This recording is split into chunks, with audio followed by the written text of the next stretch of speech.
আছে ইনশাআল্লাহ। এর জন্য সব দূর করতে হলে ইসলামের বিকল্প নাই।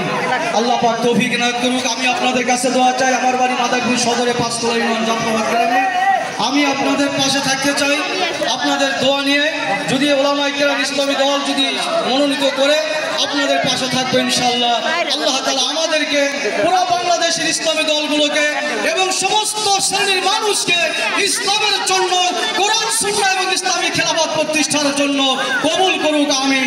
সবাইকে ধন্যবাদ। ওয়া আখিরু দাওয়ানা আলহামদুলিল্লাহি রাব্বিল আলামিন। এখন আমাদের মুয়াজ্জাক মুরব্বী আছেন মুফতি রেজাউল করিম সাহেব হুজুর আসছেন। হুজুর একটু আলোচনা করে দোয়া করে দেবেন ইনশাআল্লাহ। এখন আলোচনা করছেন আমাদের শ্রেয়তাজ হযরত মাওলানা মুফতি রেজাউল করিম সাহেব আমার দামাত বরকতুল আলিয়া। আসসালামু আলাইকুম ওয়া রাহমাতুল্লাহ। সময় সংক্ষিপ্ত, পবিত্র রমজান মাস। এই রমজান মাস আমাদের ইবাদতের মাস, কারণ রমজান মাসে রহমত, মাগফিরাত, নাজাত, মাগফিরাতের সময় চলছে। এই রমজান মাসে গুনাহ মাফ করাইতে না পারলে তার থেকে হতভাগা আর কেউ।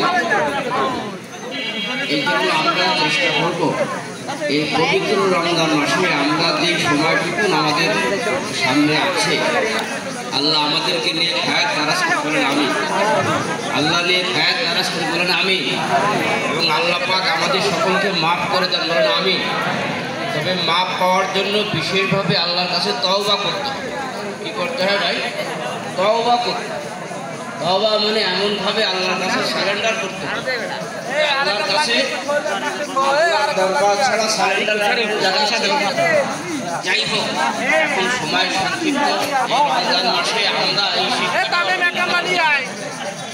এই পবিত্র রমজান মাসে আজ ইসলামী আন্দোলন রাজৌর থানার শাখার উদ্যোগে ইফতারের আয়োজন হয়েছে।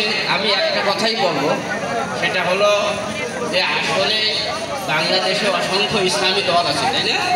অসংখ্য ইসলামী